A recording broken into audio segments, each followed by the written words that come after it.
미국 연준이 현재 기준금리 수준이 적어도 1년 이상 지속될 것이라고 강하게 시사했습니다. 고강도 긴축이 길어질 것이란 소식에 전 세계 경제가 다시 긴장하고 있습니다. SK케미칼이 적자 늪에 빠진 제약 사업을 매각하기로 했습니다. 경쟁력이 떨어진 제약 사업을 접고 주력인 친환경 소재 사업에 집중하겠다는 구상입니다. 은행채 발행이 늘면서 채권 금리가 오르고 있습니다. 우량한 은행채로 자금이 쏠리면서 기업들의 자금 조달이 막힐 수 있다는 우려가 나오고 있습니다. 롯데그룹이 베트남 시장 공략에 속도를 내고 있습니다. 축구장 50개 크기 베트남 최대 규모의 롯데몰이 착공 13년 만에 문을 엽니다.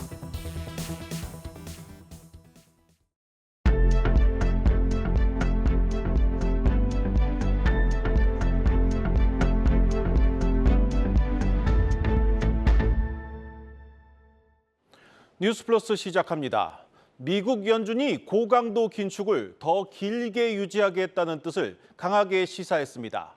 미국 경제가 여전히 튼튼한 데다 유가 상승으로 물가가 잡혔다고 확신하긴 어렵다는 겁니다. 일단 더 길고 강한 긴축의 메시지는 던졌지만 남아있는 변수는 수도 없이 많습니다. 이 파월 의장은 새로운 데이터와 달라지는 상황에 따라 매번 회의를 할 때마다 신중하게 결정하겠다고 말했습니다. 첫 소식 박찬휘 기자입니다. Since early last year, the FOMC has significantly tightened the stance of monetary policy.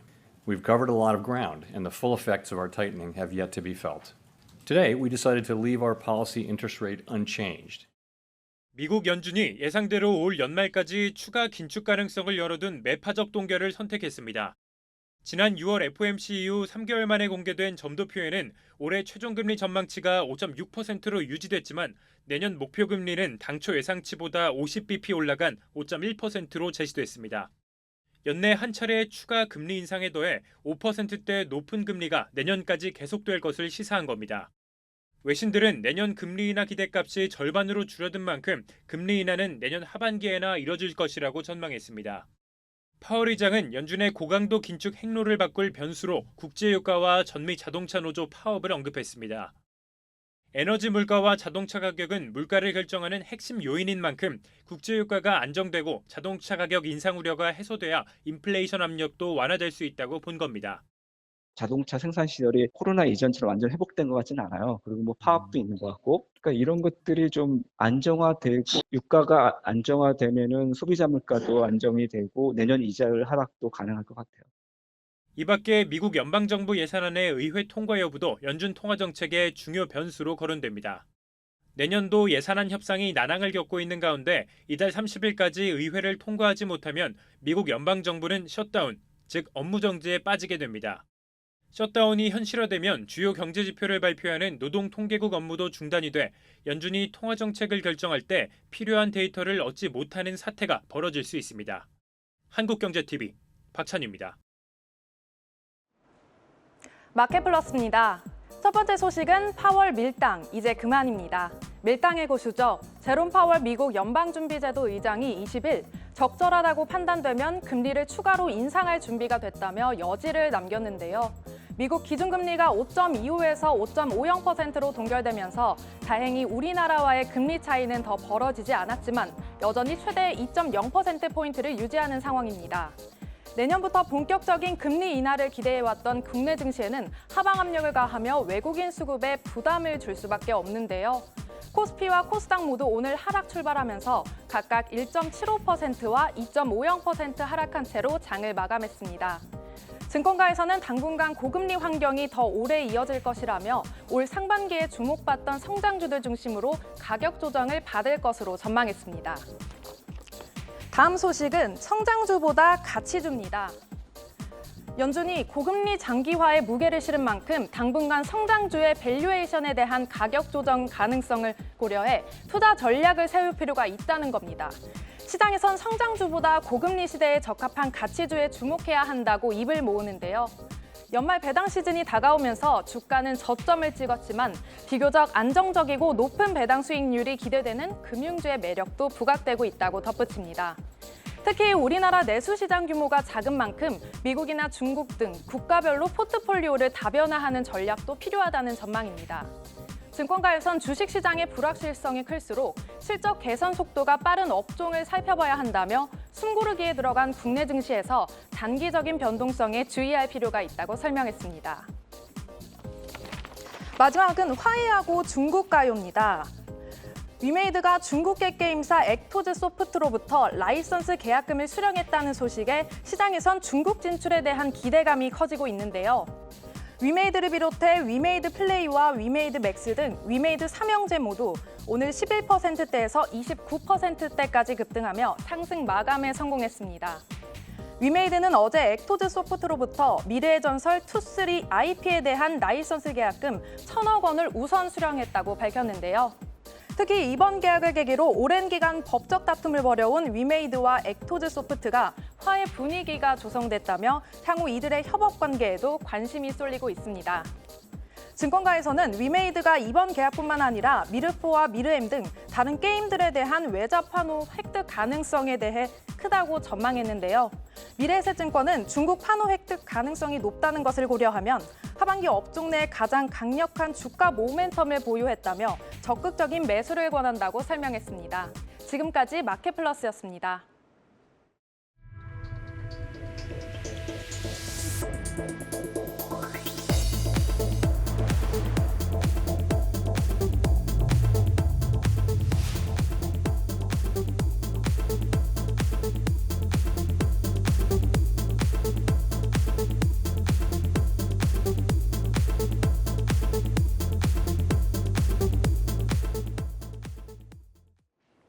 불황에 빠진 석유화학 기업들이 사업 재편에 속도를 내고 있는 가운데 SK케미칼이 제약 사업을 매각하기로 했습니다. 경쟁력이 떨어진 제약 사업은 접고 대신 주력인 친환경 소재 사업에 집중하겠다는 겁니다. 김채연 기자의 단독 보도입니다. SK케미칼이 제약사업부 매각을 추진 중인 것으로 파악됐습니다. 이 사안을 잘 아는 업계 관계자는 SK케미칼이 제약사업부를 매각하기로 하고 사모펀드 운용사 글렌우드 프라이빗 에쿼티와 단독 협상을 진행하고 있다고 전했습니다. 이 관계자는 매각가는 약 6천억 원 수준으로 연내 계약 체결을 목표로 하고 있다고 말했습니다. SK케미칼의 주요 사업은 친환경 소재 사업을 하는 그린케미칼과 제약, 백신 사업을 하는 라이프사이언스 크게 두 축입니다. 제약 사업은 지난해 매출 기준 약 17%를 차지하는데 상대적으로 이익 기여도가 낮아 잠재 매물로 거론되었습니다. 이번 2분기 영업이익 50억 원으로 지난해 같은 기간보다 40% 가까이 줄었습니다. 주력 제품은 관절염 치료제 조인스, 트라스트, 혈액순환 개선제 기넥신 등이 꼽힙니다. SK케미칼이 제약 사업 매각에 나선 건 주력 사업인 그린 소재 사업 투자금을 마련하기 위한 차원으로 해석됩니다. SK케미칼은 폐플라스틱을 활용한 친환경 소재, 코폴리에스터 생산 인프라를 확대하고 있습니다. 재활용 플라스틱 시장은 글로벌 환경 규제 강화로 2050년 600조 원 규모에 이를 것으로 전망됩니다. 코폴리에스터 소재 사업은 회사 매출의 절반을 차지하는 핵심 사업으로 SK케미칼은 미국 이스트만에 이어 글로벌 시장 점유율 2위를 점하고 있습니다. SK케미칼은 울산 공장을 중심으로 중국까지 생산 거점을 늘리는 데 주력하고 있습니다. 앞서 이를 위해 2025년까지 그린 바이오 소재 분야에 1조 2천억 원을 투자하겠다는 계획을 밝힌 바 있습니다. SK케미칼은 코폴리에스터 생산 능력을 2030년 45만 톤까지 늘려 글로벌 1위로 도약하겠다는 보관입니다. 한국경제TV 김채연입니다. 정부가 지난 50여 년 동안 배기량만을 기준으로 세금을 매긴 자동차세 개편을 추진합니다. 앞으로는 가격과 무게를 기준으로 세금을 매기겠다는 건데 결국 전기차에 대한 증세가 불가피합니다. 이 전기차를 살 때 보조금까지 주면서 타면서 내는 자동차세는 높이겠다는 게 뭔가 이상해 보입니다. 정재용 기자입니다. 현행 자동차 세금은 구입과 등록, 보유 3단계에 걸쳐 세금이 각각 책정됩니다. 정부가 추진하는 세제 개편은 보유 단계에서 매년 납부하는 자동차세가 대상입니다. 배기량만 고려하는 자동차세 과세 기준을 가격과 무게 등으로 바꾸자는 게 핵심입니다. 배기량도 사실 그렇지 않습니까? 2000cc 차량이나 뭐 어떻게 보면 2000cc 차량 중에서 5천만 원이 넘는 것도 있고 그리고 뭐 1500cc 중에서도 뭐 되게 저렴한 것도 있고 막 그렇지 않습니까? 슈퍼차저 엔진 도입으로 낮은 배기량에도 고출력을 내는 고가의 차량이 도로에 많아진 것도 이유입니다. 배기량을 낮춰서 세금을 절세를 홍보하면서 판매를 많이 했기 때문에 고가의 차량에 대해서는 고가의 차량에 맞게 세금을 합당하게 징수하는 게 맞다 생각합니다. 문제를 복잡하게 만드는 건 전기차입니다. 가격은 비싸고 무게는 무거운 전기차 특성 탓에 사실상 전기차 소유자를 향한 증세 정책이란 지적입니다. 실제 대통령실 국민제안 게시판에는 국민들도 몸무게에 따라 세금을 더 내야 하느냐 등 부정적인 의견들이 올라오고 있습니다. 절세라는 전기차 구매 이점이 줄면서 정부의 친환경차 확대 정책과도 정면 충돌할 가능성이 높습니다. 전문가들은 과세 표준에 이산화탄소 배출량 등을 삽입하는 등 우리 사정에 맞는 새로운 종합 지표가 필요하다고 입을 모읍니다. 가격, 무게도 그렇지만은 연비하고 배출가스를 넣는 거예요. 한두 가지만 집어넣지 말고 기존의 내연기관차부터 미래지향적인 수소차, 전기차까지 아우를. 실제 환경보호 정책이 강한 유럽에서는 이미 독일과 프랑스가 이산화탄소 배출량을 과세 기준으로 삼고 있고 수소차와 전기차는 일정 기간 세금을 면제해주기도 합니다. 미국은 주별로 가격과 무게에 따라 소비세 성격의 세금을 부과하는 등 참고할 만한 해외 사례는 많습니다. 정부는 전문가들의 의견 수렴을 거쳐 내년 하반기 본격적인 자동차세 입법 개정에 나섭니다. 한국경제TV 정재홍입니다. 롯데그룹이 동남아 시장 공략의 전초기지인 베트남에서 축구장 50개 크기에 달하는 초대형 롯데몰의 문을 엽니다. 첫 착공부터 개장까지 무려 13년이 걸린 엄청난 사업입니다. 하노이에 위치한 이 초대형 복합단지에는 이 쇼핑몰과 마트, 호텔, 아쿠아리움의 영화관까지 롯데그룹의 모든 역량이 담겼습니다. 베트남 현지에서 김예원 기자가 보도합니다. 베트남 하노이에 들어선 롯데몰 웨스트레이크 하노이. 축구장 50개 크기, 베트남 최대 규모 쇼핑몰입니다. 실내엔 K-팝 음악이 흐르고 매장 곳곳엔 국내 인기 연예인 사진들이 가득합니다.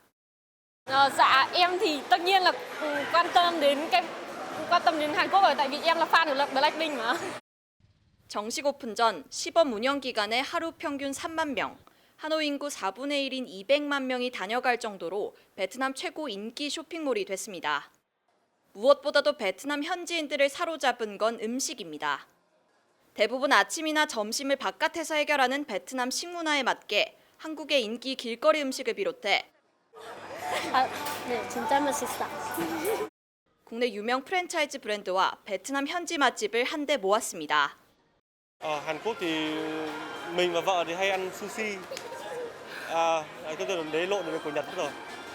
Của ăn cái vừa lần trước mình có ăn cái quán nướng ngay đây này, quán của Hàn Quốc luôn. Đây cái quán ngay đây. 젊은 다자녀 가구가 많은 베트남 수요에 맞춘 아쿠아리움과 영화관, 놀이공간 등 체험시설도 선풍적인 인기입니다. 실내 놀이터는 사전 개장 기간 동안 매출 1위를 차지할 정도입니다. 저희가 기존 쇼핑몰과는 다르게 복합 단지로서 가족 고객들을 대상으로 타겟을 삼았습니다. 그래서 시장에 새롭게 선보이는 집계 컨텐츠를 조금 더 강화했고 해외 사업 중심을 중국에서 동남아로 옮긴 롯데는 이곳을 동남아 시장 공략의 전초 기지로 삼는다는 전략입니다. 웨스트레이크는 새로운 베트남의 랜드마크로 저희의 모든 역량을 헌신적으로 쏟아부었다고 말씀드렸습니다. 내일 롯데그룹의 베트남 핵심 거점 롯데몰 웨스트레이크 하노이가 정식 개장합니다. 올해 말까지 매출 800억 원 달성을 목표로 동남아시아 프리미엄 쇼핑 1번지로 거듭나겠다는 포부입니다. 베트남 하노이에서 한국경제TV 김예원입니다. 이슈 플러스입니다. 경제부 서형교 기자 나와 있습니다. 서 기자, 오늘 이슈 플러스 주제는 무엇입니까? 네, 지난해 9월 말에 있었던 레고랜드 사태 다들 기억하실 겁니다. 공교롭게도 레고랜드 사태 1주년을 맞는 지금 시장 상황을 두고 당시 모습과 겹쳐 보인다는 분석이 많은데요. 결론부터 말씀드리면 레고랜드 사태 수준의 시장 충격은 없겠지만 그럼에도 일정 부분 혼란이 커질 수 있다는 게 전문가들의 분석입니다. 네. 그래서 오늘은 은행채 발행을 둘러싼 시장의 우려와 이것이 우리 경제에 어떤 영향을 미칠지 짚어보려고 합니다. 네, 하나씩 좀 살펴보겠습니다. 은행채 발행이 늘어난다는 소식 참 여러 차례 전해드린 것 같은데 실제로 현재 어느 정도 수준입니까? 네, 화면 보면서 얘기 나누겠습니다. 지금 나오는 그림은 은행채 발행 추이인데요. 올해 상반기까지만 해도 은행채는 줄곧 순상환 기조를 이어왔습니다. 순상환은 채권이 발행된 규모보다 상환된 규모가 많은 것을 의미하는데요. 그런데 8월에는 은행채가 3조 8천억 원어치 순발행됐습니다. 다시 말해 채권이 상환되는 것보다 발행된 규모가 많았다는 거죠. 이달 들어선 순발행액이 더욱 늘어나는 모습입니다. 9월 1일부터 20일까지 은행채는 7조 원 넘게 순발행됐는데요. 이미 지난달 순발행 규모를 크게 뛰어넘었습니다. 지금 같은 추세라면 레고랜드 사태가 있었던 작년 9월에 7조 4,600억 원도 앞지를 것이 유력해 보입니다. 네, 증가세가 좀 가파르긴 합니다. 그런데 은행채 발행이 늘면 구체적으로 좀 어떤 문제들이 생겨나는 겁니까? 네, 은행채 순발행이 늘어난다는 것은 채권 시장의 은행채 물량이 그만큼 많이 풀린다는 걸 의미합니다. 은행채는 초우량물로 꼽히는 채권인데요. 그런 은행채 발행이 급증하면 시중 자금이 은행채로 몰리면서 신용도가 낮은 채권의 수요를 흡수하게 됩니다. 지난해 레고랜드 사태 당시 한전채가 시중 자금을 빨아들이면서 회사채나 여전채 금리가 급등한 것이 대표적인데요. 실제로 대부분의 채권 시장 전문가들이 올 하반기 최대 리스크 요인으로 은행채 발행 증가를 꼽았습니다. 은행채 발행이 늘면서 시장 금리가 오르면 기업들 입장에선 회사채 발행을 통한 자금 조달이 어려워질 수 있는데요. 일각에선 이금융권을 중심으로 한 부동산 PF 문제가 다시 떠오를 것이란 우려도 나오고 있습니다. 이와 관련된 전문가 분석 직접 들어보시겠습니다. 지금 영향으로 인해서 단기 금리가 이전 대비 올라간다. 지금도 올라갔지만 올라간다고 하면 뭐 그런 제2금융권들의 뭐 PF 상품이라든지 뭐 기업들의 단기 조달은 조금 이슈가 될 수 있죠. 고금리에 대한 부담감들이 안 그래도 느껴질 건데 느껴지는 시기가 조금 앞당겨 오는 이슈라고는 보고 있어요. 네, 결국 이제 은행채 발행이 늘면서 시중 금리가 올라간다는 얘기인데 그렇다면 지금 현재 금리 상황은 어떻습니까? 네, 실제로 은행채 금리는 지금 연고점 수준까지 치솟은 상황입니다. 지금 나오는 그래프는 최근 6개월간의 은행채 1년물 금리를 나타낸 겁니다. 보시는 것처럼 우상향 흐름을 보이고 있는데요. 네. 은행채 1년물 금리는 신용대출의 지표 금리로 활용됩니다. 다시 말해 은행채 1년물 금리가 오르면 신용대출 금리도 따라 오른다고 이해하면 되겠습니다. 이 밖에 고정형 주택담보대출의 지표금리로 사용되는 은행채 5년물 금리도 연고점 수준까지 치솟은 상태입니다. 앞서 금리가 오르면 기업의 자금 조달 부담이 커질 수 있다고 했는데 가계의 이자 부담도 역시 늘어날 수밖에 없는 거죠. 네, 결국 이 대출 금리도 올라간다는 건데 좀 걱정입니다. 지금 같은 추세가 이어지면은 여러모로 좀 시장의 부담도 클 텐데 이 전문가들은 앞으로의 상황을 좀 어떻게 전망하고 있습니까? 네, 전문가들은 10월 이후에도 은행채 순발행이 이어질 것으로 보고 있습니다. 크게 두 가지 이유 때문인데요. 먼저 작년 9월부터 11월까지 석 달 동안 불어난 은행 정기예금 규모가 114조 원에 달합니다. 네. 이때 가입했던 1년 만기 예금의 만기들이 이번 달부터 쭉 돌아오고 있거든요. 이 중 일부 예금이 이탈할 경우엔 은행들이 새로운 곳에서 이제 자금을 끌어와야 하는데 그게 은행채가 될 가능성이 높습니다. 또 최근에는 가계대출과 기업대출 모두 증가세를 이어가고 있어서 은행들의 자금 수요도 큰 상황인데요. 은행 입장에서 대출을 늘리려면 어디선가 자금을 조달해 와야 되는데 예적금은 지금 오히려 빠져나갈 것으로 우려되고 있다 보니까 결국 남는 선택지가 은행채 발행인 거죠. 네, 그렇다면 이제 금융당국과 한국은행이 지금의 상황을 어떻게 보고 있는지도 좀 궁금합니다. 뭐 대책을 마련하고 있습니까? 네, 정부도 최근 들어 지금 심각성을 조금 인지하고 대책 마련에 나섰습니다. 오늘 기획재정부와 금융위원회, 금융감독원, 한국은행이 합동회의를 열었는데요. 추경호 경제부총리는 금융권의 과도한 자금 확보 경쟁이 일어나지 않도록 일일 유동성 점검 체계를 가동하겠다고 밝혔습니다. 그러면서 LCR 같은 은행 유동성 규제 완화도 검토하겠다고 했는데요. 은행들이 LCR을 맞추기 위해 은행채를 발행하는 경향이 있다 보니 규제를 완화해 줌으로써 은행채 발행이 급격히 늘어나는 걸 막겠다는 취지로 해석됩니다. 네. 또 추 부총리는 필요시에 회사채 CP 매입 프로그램 등 30조 원 이상의 유동성 공급 조치를 적극 활용하겠다고도 했습니다. 대부분 작년 레고랜드 사태 당시에 나왔던 조치들과 비슷한 내용인데요. 이번에는 늑장 대응이 되지 않도록 정부와 한국은행의 면밀한 모니터링이 필요해 보입니다. 네, 잘 들었습니다. 이슈 플러스 서영교 기자였습니다.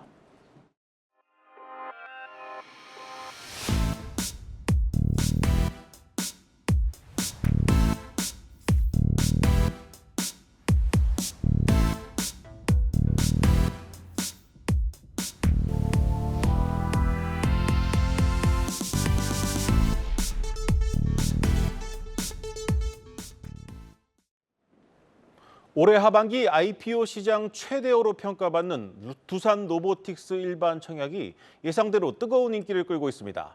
현장에 나가 있는 취재 기자 연결합니다. 최민정 기자, 오늘 청약 첫날인데 증거금 얼마나 모였습니까?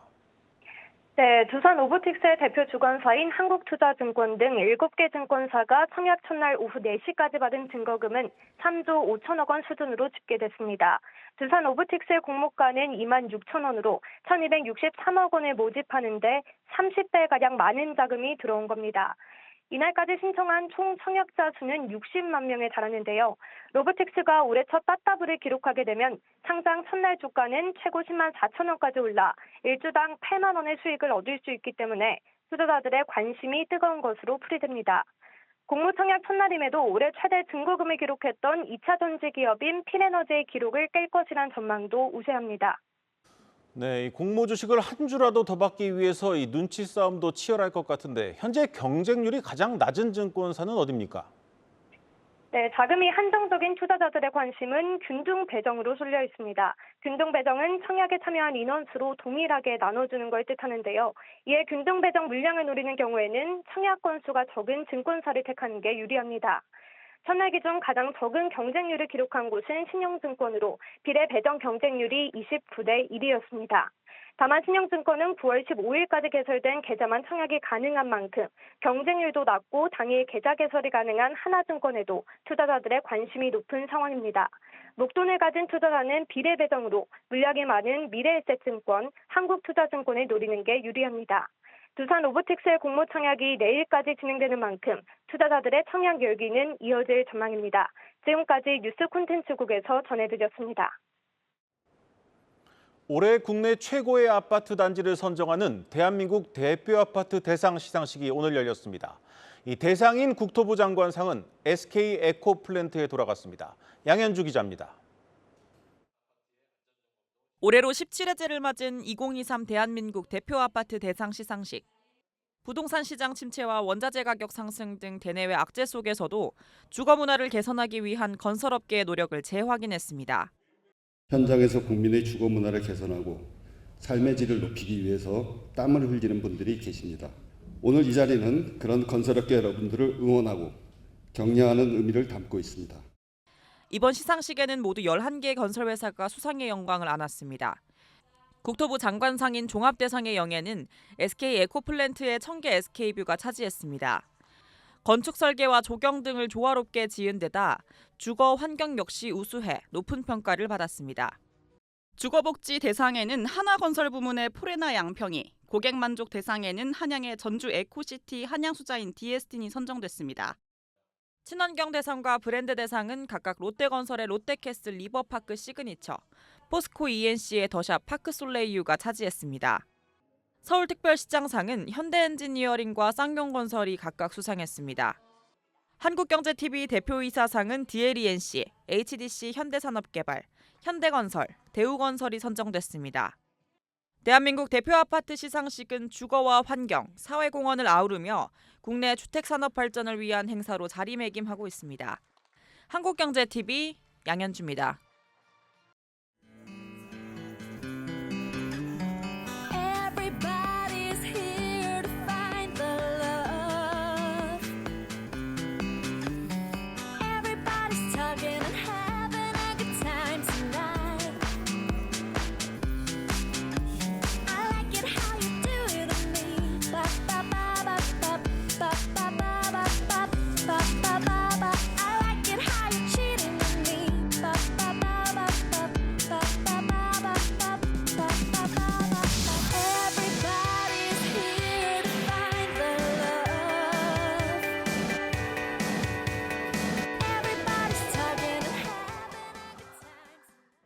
뉴스플러스 오늘 준비한 순서는 여기까지입니다. 시청해 주신 여러분 고맙습니다.